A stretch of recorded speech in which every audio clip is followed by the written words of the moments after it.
And welcome back to the Upside Sports Network. My name is Michael. Appreciate you guys joining us this evening. We weren't expecting to have breaking news, but pretty much right after we logged off, Carlos Correa signs a 13-year deal with the San Francisco Giants, $350 million.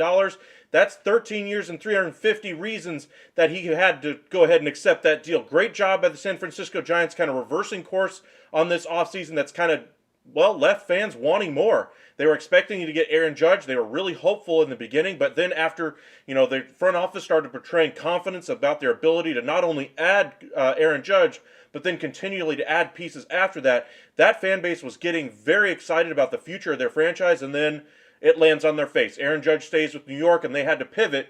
They lost there's other free agents that have signed elsewhere. Xander Bogaerts ended up with the Padres. Other teams in that division are starting to improve. And now the San Francisco Giants significantly improved by bringing in Carlos Correa. Now, a 13-year commitment. This is the fourth deal, I believe, of 13 years in length anyway. Is the fourth highest contract ever in Major League Baseball history, behind Trout, Judge, and one other player anyway. But overall, just a great deal for the player. We'll see how things work out long-term for this deal. But the San Francisco Giants find their long-term answer at shortstop. This probably means Brandon Crawford moves off of short, maybe to third base. But Correa is going to be the long-term answer there at shortstop. Now, free agency next season for the San Francisco Giants, I think, is what they're going to focus on next. Now that they've gotten their starting pitching improved with Sean Manaea and Ross Stripling, I don't think they have the money left this offseason to at least go after Carlos Rodon. I expect the New York Yankees still end up with him, but they are going to need some starting pitching down the line. After all, the Manaea contract and Stripling contract both come with opt-outs after that first year. And neither of those guys are top-end starters. So they're going to have to improve that rotation at some point. So maybe they do that next season. If they decide to invest that money this season and bring back their own starter and Carlos Rodon, this team very well could push for a wild card spot. But just because they signed Carlos Correa does not mean they are assured anything in the postseason this year. They still need to improve this team. They brought in Mitch Haniger. Jock Peterson's on a one-year deal.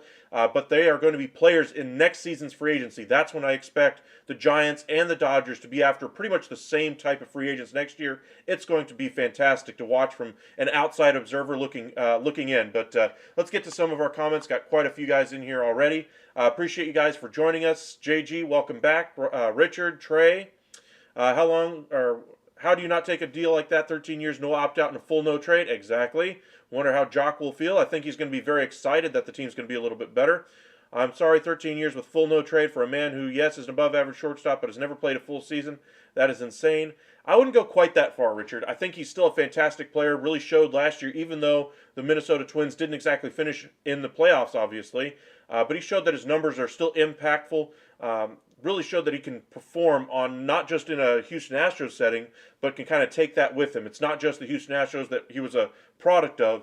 He's a good player. He's a very good player. He's a superstar level player. He's an aircraft carrier player, as Dan O'Dowd would say on MLB Network. But I wouldn't necessarily say that he's not exactly a great player. I mean, an above-average shortstop is like saying, yes, filet mignon is a decent steak, but it's not that much better than a round steak. Yeah, it's filet mignon. It's significantly better than round, for those of you who don't know your steaks. Carlos Correa is no slouch anyway as your shortstop. Really good overall player. And, I do understand the injury risks. I do understand the 13-year commitment, and I do understand the no-trade clause.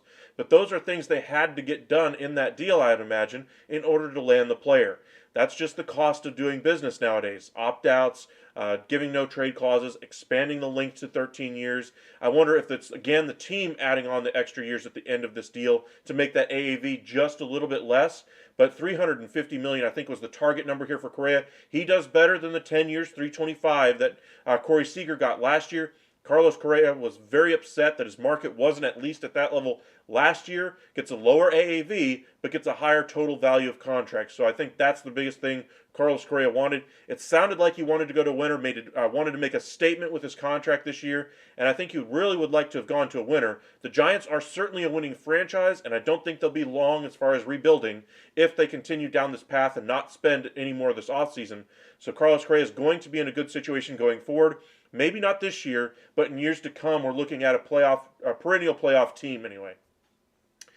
Good move for the Giants, exactly. I think the Giants needed to make a move this offseason of this magnitude anyway. I'm a little bit surprised that Correa is the first piece to go there. I was expecting to possibly see Aaron Judge at one point. At the outset of this offseason, that would have been ludicrous to me. I thought the New York Yankees were pretty much right at the top of the heap. However, other teams are still in the mix. Giants probably being second among them, but I'm a little bit surprised Carlos Correa is the choice here, but ultimately they get their guy. As a Cubs fan, I can understand why they did not land him. I can understand why, because they didn't want to necessarily spend at that level. Sure, they brought in Bellinger for $17 million, but they're not exactly spending the $30+ million on a position player or on a pitcher right now. They're going in that 13 to 20 range to try to do it a little bit cheaper. I think Jamison Tyone as well. They're trying to improve around the periphery of this team, and if they overperform, then next year I expect them to delve deeply into free agency. Gets to play the Dodgers. Yes, he does. Cubs going to get Swanson. Possibly. They are talking to him. The Twins sound like they're pivoting quickly to Swanson, so maybe they move to him. But Minnesota might push a little bit more chips into the market for Carlos Rodon. They are looking for a true ace at the head of that rotation. They might go a little bit higher now. The market for Carlos Correa, apparently the offer for them from the Twins anyway was 10 years, $285 is what I saw out there. So Minnesota is certainly willing to spend some money. When he is constantly injured, the Giants fans will eviscerate him, very possibly, but a lot of these injuries that he's had are, not necessarily one constant injury as well. Same thing with the Jacob deGrom signing with the Texas Rangers. It's not one thing that's constantly propping up that might shorten their career. But he does need to stay healthy, and over a 13-year term, I'm sure the Giants are going to take every precaution to make sure he's in the lineup, make sure he plays every day, make sure he stays healthy. And Correa, he knows how to be a professional in Major League Baseball. It's not like he's a rookie trying to figure out the ropes. Ronnie Mauricio not ready yet, or keep him in AAA, or maybe even trade him at this point. I was freaking out when the reports came out saying the Mets were in on Correa. I was much relieved when I saw he signed with San Francisco. I was right there with you. I was surprised the Mets were as serious as they were. We still thought the Twins and the Giants were front runners for him, but the Giants, depending on how serious they were about bringing him in, maybe they would have gotten him just because it's more of a win-now situation for Carlos Correa, but ultimately he decides to go with the San Francisco Giants. It's not the amount per year. Jed does not like the 9-year plus contracts. True, but I think it also has some of that to do with it. I know the Ricketts family isn't exactly willing to spend, Cohen-level tax dollars either. Not that they're in the luxury tax right now anyway, but I don't think they want to go to that level of contract anyway. That team needs to invest, or that organization needs to invest in their talent. They didn't do it when they had built that core up with Chris Bryant and Kyle Schwarber and all the pitching they had, all the position players that they had, and yet they ended up trading it away and giving it away and quickly going back into yet another rebuild or readjustment, remodeling era of their franchise. Your Cardinals need pitching. Well, again, like I've said in other videos, Sarah, you still have 6 starters. A couple of them are free agents after the year. So you could use a long-term answer there. Trading for controllable starting pitchers is still an option out there for you. There's been rumors that they might be interested in Carlos Rodon as well, but I'm not sure they're willing to pay at that play at that level of contract. That's a huge risk the Giants are taking for 13 years with back issues. That is true. Back issues don't exactly go away. I am completely being honest here. If you're hearing John Heyman's article saying the Yankees made a low offer and are very far apart with Rodon's camp, may consider ex-Yankee Nathan Eovaldi. Interesting. I wonder. We saw articles yesterday that Rodon's preferred destination was the Yankees. Maybe that's the Yankees' way of saying, hey, we really like you. We'll give you this offer, but we're not going to give you what you're exactly looking for because we know you want to be a Yankee. We know you want to win. Maybe that's why they made that lowball offer. But I wouldn't exactly say that the Yankees are out on Rodon. I still think they're still very much likely to get Rodon at this point. I think they will ultimately increase their offer. But having a backup plan is what the name of the game is for Yankees. I don't think Rodon is a Yankee if the Yankees keep making excuses. Well, that's been the Yankees' way for the past couple of years, though. Every now and again, they'll make a big splurge in free agency like Garrett Cole, or bringing back DJ LeMahieu. But they're not exactly bringing in the top free agent anymore in every single offseason. The George Steinbrenner days are gone. The Hal Steinbrenner days are here. Brian Cashin's been there for the better part of 2+ decades now at this point. But I still think the Yankees are going to improve that rotation. But story of the night right now, Carlos Correa signs a 13-year, $350 million deal.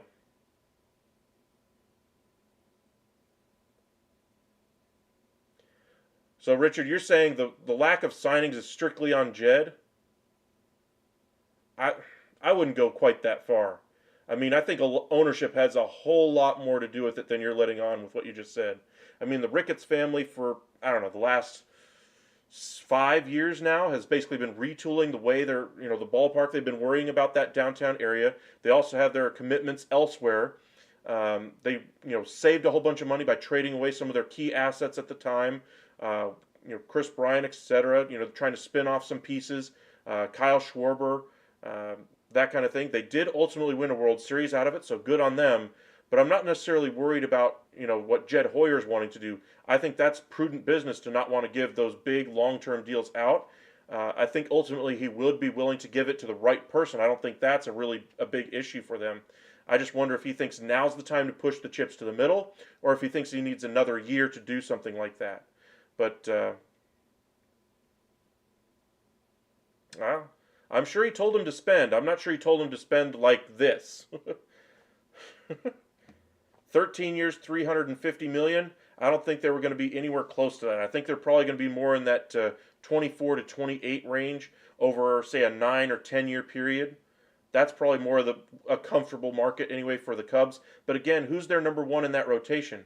Who's the number one as far as on the player side? Who's the aircraft carrier offensive player for them?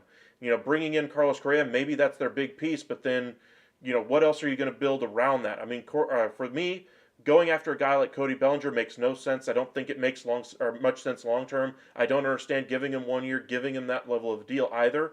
Say he ends up hitting it big, you have no security to be able to bring him back. You can't, or you, I suppose you could offer him the qualifying offer if he wants to leave, but still, I mean, the Cubs are still in an era of transition, in my opinion. I just don't think they're ready to spend at that level, at least from their team perspective. Ricketts, as you say, has told him to spend, but again, I'm not sure how much spending he's really comfortable with doing. And I'm referring to Ricketts, not Jed Hoyer there. There is money to spend this offseason, yes, and they have spent money. They brought in Tyone, they brought in Bellinger, kind of middling pieces, mid-rotation starter, and an outfielder who's underperformed, and if he hits it big, will hit free agent after this year. But again, I'm not sure if they're willing to pay $30+ million over, a 10-year term or even more than that, which is the contracts we're seeing this offseason. You thought the Yankees were working on something big. We thought that at the weekend anyway, when we thought they were trying to work on Correa and Rodon. They quickly said, no, we're going after Rodon. Now it seems like Rodon's, they at least tried to lowball him because it seemed like Rodon was willing to go to the Yankees, maybe even take a discount. And so the Yankees tried to give him that discount and say, hey, maybe we can get you for less. I imagine the Yankees will up their offer. They still are on something big. I think they are as well. I think that their offseason is not done yet. They still need to improve that rotation. It's not Tatis, that's for sure. Maybe, maybe not. So he gets a full no-trade clause with the opportunity of opting out at some point. I didn't see if there was an opt-out in that deal. Let me check it one more time. I don't think there was. Deal does not contain any opt-out clauses with a full no-trade. But the terms again, 13 years, $350 million.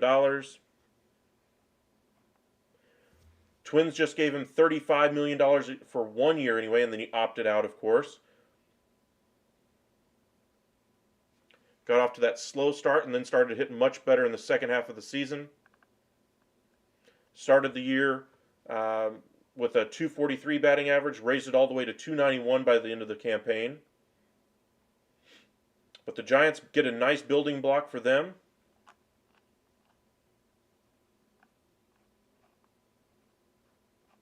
Correa is, 28 years old? A little bit younger than the other free agents out there. The rest of the market now turns their attention to shortstop Dansby Swanson. Are the Braves going to be able to bring him back now that they brought in Sean Murphy at catcher? Seems like they're prepared to go with Vaughn Grissom at shortstop, or are they really willing to invest the money in Dansby Swanson, or do they want to save that money for future free agents like a Max Fried? Do the Cubs go after a guy like Dansby Swanson? The Dodgers have been connected to him. The Giants have been connected to him, but now they have landed Carlos Correa. I don't think they'll land two shortstops. If they do, I wonder if they do what the Rangers did with Simeon and Seager, but I don't see that happening ultimately. Twins, now that they've lost Carlos Correa, are interested in bringing in Dansby Swanson, but I think they're trying to bring in Carlos Rodon first. If they're unsuccessful, maybe they make a higher pitch to Dansby Swanson, but that's kind of where the top of the free agent market is right now after the signing of Carlos Correa.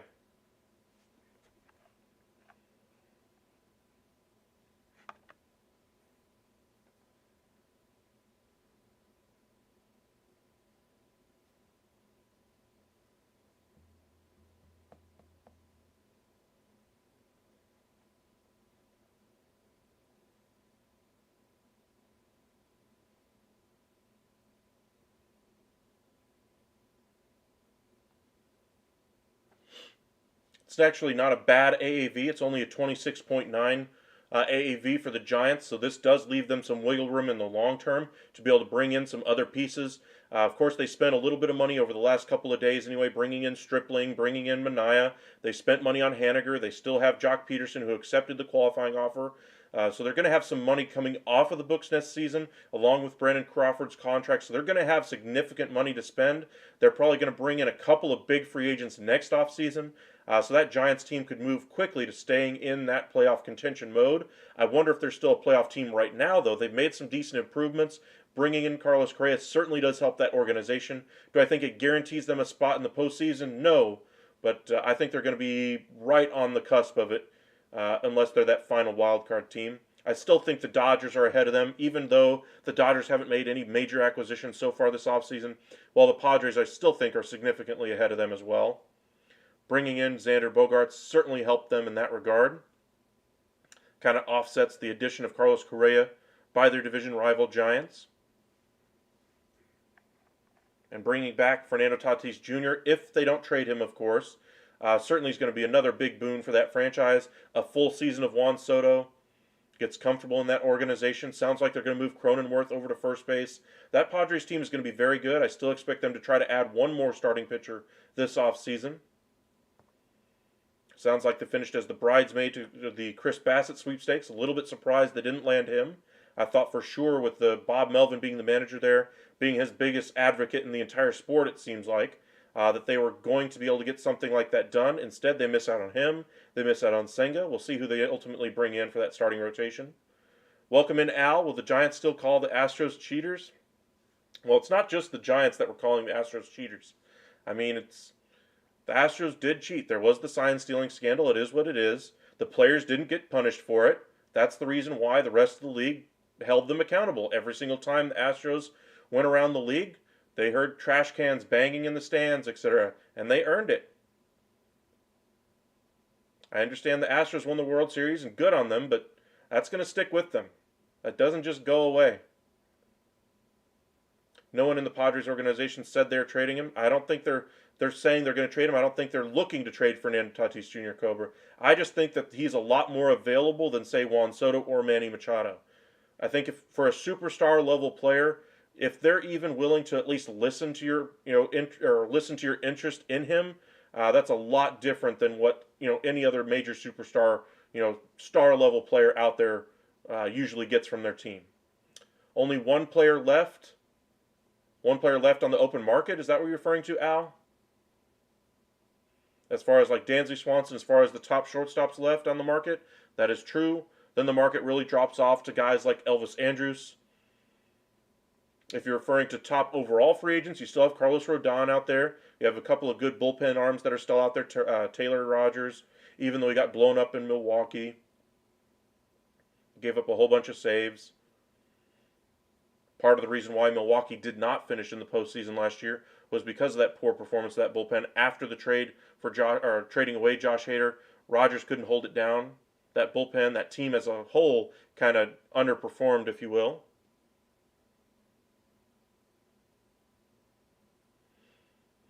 I don't think it's necessarily up to Tatis. I think if the Padres want to move him and they come to him, I think it's going to be very much like Eric Hosmer.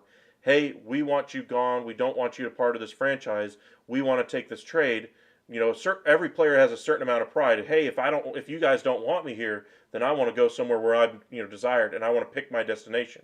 Sure, he has the no trade clause for Tatis, and I get that's what you're trying to bring up, Cobra.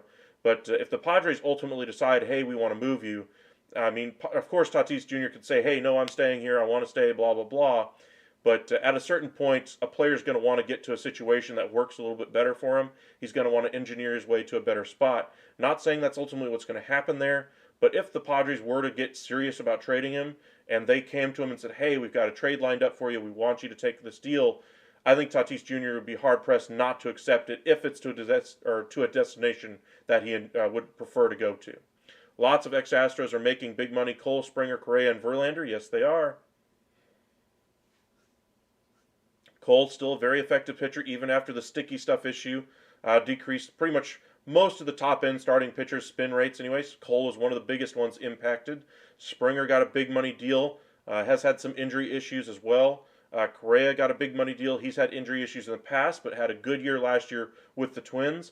Verlander missed some time. Tommy John, late in his career, came back, won a Cy Young, but again, he's 39 years old, 1 year removed from the surgery anyway. We'll see how he performs as he turns to his age 40 and 41 seasons. But Astros making money. Brantley's still out there on the free agent market. Marwin Gonzalez got a decent deal and kind of has bounced around since then. I believe he got, a 2-year, $14 million deal when he left the Astros.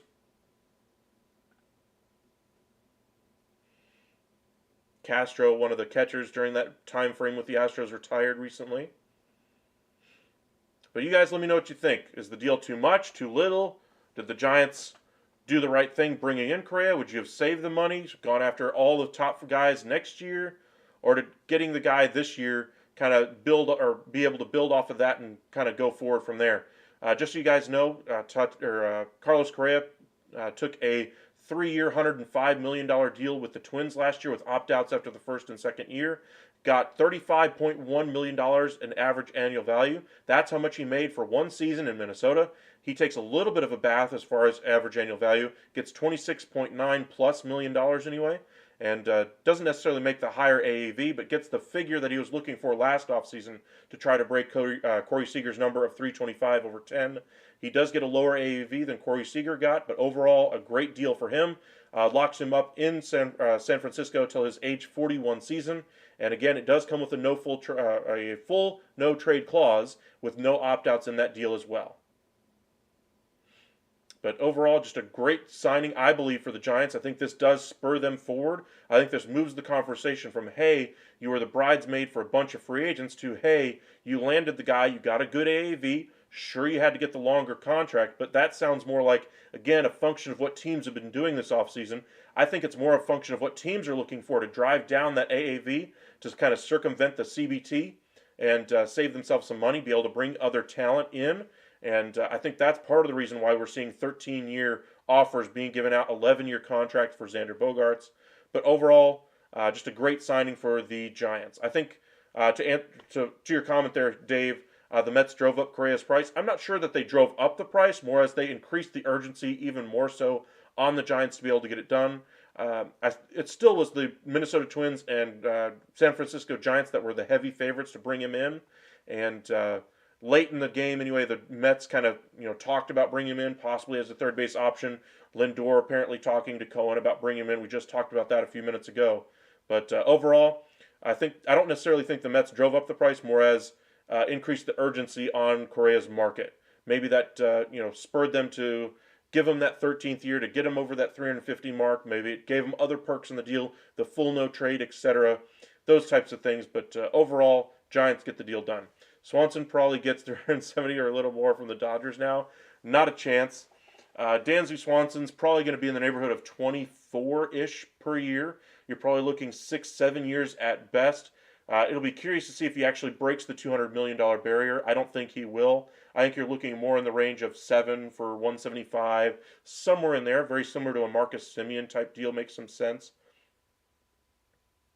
By the way, you say that cheating will stay with Houston, so will those 2 championships. Plus, I find insulting other Houston beat Phillies and Yankees that Bob Costas and TBS couldn't go 1 second. Well, I'll put it this way. Houston does have the 2 championships. They're not going to take those away either. I'm not saying that there's going to be, an asterisk next to every single one of those players' names, but those players that had some type of a benefit from it, the players were the ones orchestrating the scheme to begin with. The players were seen by us fans as getting away scot-free. No punishment, nothing was given to the players. The only people that were given to punishment, just like we see in college football or college athletics, is lack of institutional control. That's basically what Major League Baseball came down with and said, hey, we're going to pop the GM and we're going to pop the manager. Then Jim Crane came by and said, oh, well, if it's lack of institutional control, I'm the law around here. My manager is fired. My GM is fired. And we're going to continue this going. And they brought in James Click to kind of right the ship, give respectability back to that organization, bringing in Dusty Baker. And that's what they did. The players are still great players. The sign stealing scandal, whether it had a significant impact or not, it still had some level of impact. Saying that it didn't, or saying that it didn't happen, just glossing over it and expecting us to acknowledge 2 World Series championships and saying, that's it, nothing to see here, is absurd. And I know Houston Astros fans, I'm in Texas, I hear it all the time. Houston is still a great team, don't get me wrong, but you still need to acknowledge all things about the Astros. And I get your point as far as we don't talk enough about their 2 championships. I'm saying their level of excellence was not defined by that sign stealing scandal. That started, or their level of success started years before that, and it's continued years after that. That was part of it, though, and that needs to be part of that saga for them. So saying again that the 2 championships are the only story, that's not correct. And saying the sign stealing scandal was was the cause of all of their level of success is also wrong. You have to take all of it with it, the good and the bad, Willard. I like the Giants. Now, if the Giants can get Ohtani next year, that would be quite a signing for them. I think the Dodgers are going to have something to say about that. I think he's going to get $50 million, maybe even up to a total value of a $500 million contract. He will certainly get a $400 million deal, but will he get a full 10-year deal? $500 million. He does have injury issues in the past, playing both sides of the ball. How much does that affect the wear and tear on the body as he ages? How long of a term are teams willing to give Shohei Ohtani? But he should get the highest average annual value in history. Insulting Houston by saying now the Yankees can't say Houston used trash cans to beat them. Look, you forget one thing: Altuve wasn't involved, but yet the Yankees go live on air crowd and call him. Okay, well that part, the very last thing you said there, I don't agree with as well. I mean, that has no place anywhere. But as far as saying Altuve wasn't involved, I mean, none of the, or as Altuve's thing, they were worried about buzzers and that kind of thing. That's why you said take off your jersey, blah blah blah. Of course, you said no, I got a new tattoo. I don't want to see it or don't want to show it, etc. It's only for my wife, etc. Whether or not you believe all that stuff around Jose Altuve is neither here nor there to me. It's about the entire team. The players on that team knew what was going on. The manager knew what was going on. The GM knew to a certain extent what was going on.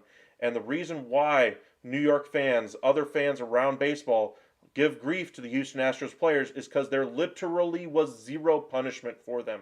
We'll see if this affects Carlos Beltran's entrance into the Hall of Fame. I think it will attract at least a few votes in his first ballot. I still don't think Carlos Beltran, even without that, would have been a first ballot Hall of Famer anyway, but I think it's going to detract it and make it a little bit more of a long process for Beltran to ultimately get into the Hall of Fame. But again, saying that it's, something didn't happen here is ludicrous. And saying that it's also the cause of all their success is also ludicrous. You got to take it all, the good and the bad. Once you get caught cheating, it sticks with you. Just ask the Patriots. Very true. I mean, even when Josh McDaniels went to a different place to coach for the Denver Broncos, they were busted cheating as well. And you saw his win percentage drop precipitously after he was busted for cheating with the Denver Broncos. Ultimately didn't work out there. Still hasn't worked out with the Las Vegas Raiders. But cheating is cheating. Whether you take an inch or you take a mile. But the news of the night, Carlos Correa, 13 years, $350 million. Let us know what you think of the deal. Was it an A, B, C, or D? I'll give the signing probably a B+, just because the AAV was good. The years are, I think, a product of what the team wanted to do. It does worry me as far as his overall health of the long-term effectiveness of the deal. But again, he's 28 years old. It's not like he's an old guy, so I think he's going to age relatively well on the deal. It does take him through his age 41 season. But this does get the ball rolling, I think, for future free agents next season to be able to sign. And I think that's the impetus to be able to bring him in, why they had to do something here. And so overall, Giants get things going in the right direction. Mets are certainly making a big push for 23. There was some rumors just before we went on the air, 3 hours ago, that the Mets were interested in bringing him in. Ultimately, they decided to stay. With what they got right now, they should still be able to bring in one of their DH options, Adam Ottavino in the bullpen, maybe another bullpen piece. Who knows? Maybe they go out there and bring in Evan Longoria or somebody to solve their third base issues as well. One thing is if you're going to judge the Astros, then one thing is how is it that back in the same year as Astros cheating, the Yankees and Red Sox were caught using the Apple Watch? Well, again, the Yankees were caught before the Astros. We talked about this before, Willard. After the Yankees were caught with the Apple Watch, etc., that was when Major League Baseball came down and said, hey, enough of this electronic stuff. You do it again, we're going to throw the book at you. And we talked before about how you thought that they got a slap on the wrist, and they did. Now that the league was on notice, that's why the Astros were throwing the book at them.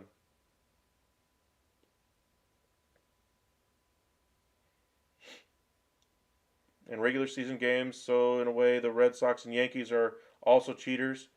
I mean, if you want to look at it that way, sure. But the thing with the Astros is, as far as what they did on the field, it was something you could visually hear and see when you're watching back on the game anyway. The Apple Watch thing, the Yankees and Red Sox, I agree with you, didn't get as much grief as, say, the Astros did. And I understand your point about that. But at some point, you just have to, eat crow. I mean, the Astros players never acknowledged that it was wrong, or never acknowledged the wrongdoing that they did. Carlos Correa was the person of, or was the how do I put this?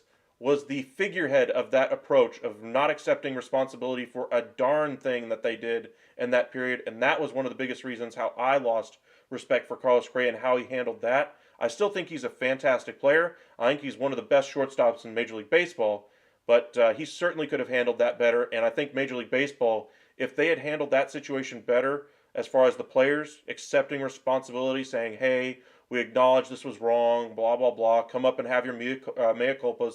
They weren't going to get punished by Major League Baseball. They already got the organization for what they were going to give them. The manager and the GM got the trouble. That was the time for them to come up in front of the cameras and say, hey, our bad, we learned from our mistake, we won't do it again, we understand what Major League Baseball wants going forward, and they didn't do one darn thing. They didn't even say, hey, we did something wrong, or hey, they just accepted zero accountability for what went on, and that's the reason why Major League Baseball fans hold the Astros a little bit differently than, say, the Yankees or the Red Sox scandals. They didn't go out in front of the cameras and say those kinds of things either. But there was a lot more focus on the Astros with what they did because they got a World Series out of it.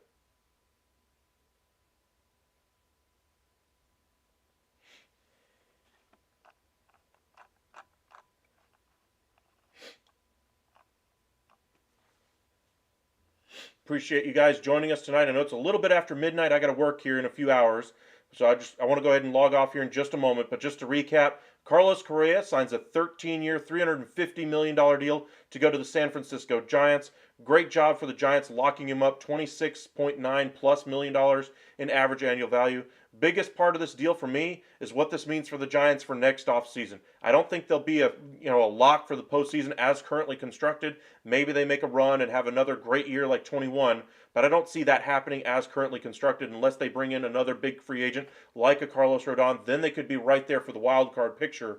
But next offseason, I think they could really be big players for some of the best free agents out there. Shohei Ohtani, maybe even Rafael Devers. They're going to have a hole at third base once Brandon Crawford is off of this roster as well. Correa is going to be your shortstop of the future. Maybe bring in Devers. They still have some good prospects to work with as well. Good starting rotation, a good closer, a good young closer in Doval back there. But the Giants, their future looks a lot brighter than it did yesterday. A lot of the fan base was clamoring for heads anyway after Aaron Judge ultimately decided to stay with the New York Yankees. This should at least placate the Giants fans for at least the time being. This overall is a great player on a great deal for that franchise. 13 years, I think, is just the cost of doing business and lowering the total average annual value. But a great deal for the Giants, great deal for Correa. And thank you guys for joining us tonight. Really appreciate you guys, subscribing, hitting that like button. And in case you guys have any questions about, what's happening as far as, around Major League Baseball, Rodon's contract, what trade options might be out there, the trade prospects of the, Red Sox right now are supposedly interested in bringing in Arizona Diamondbacks outfielder. I know a lot of Yankees fans are out there clamoring for Tatis. I don't think that'll happen. But if you have any questions, if you have anything about the NBA, NFL, or NHL you want to ask us, feel free to comment on one of our videos. We do see those comments. We will try to respond to you either in that comment or on our next live. Look forward to some videos we have coming out for you guys tomorrow. And again, thank you guys for joining us tonight, and we'll see you guys tomorrow. Y'all have a good one.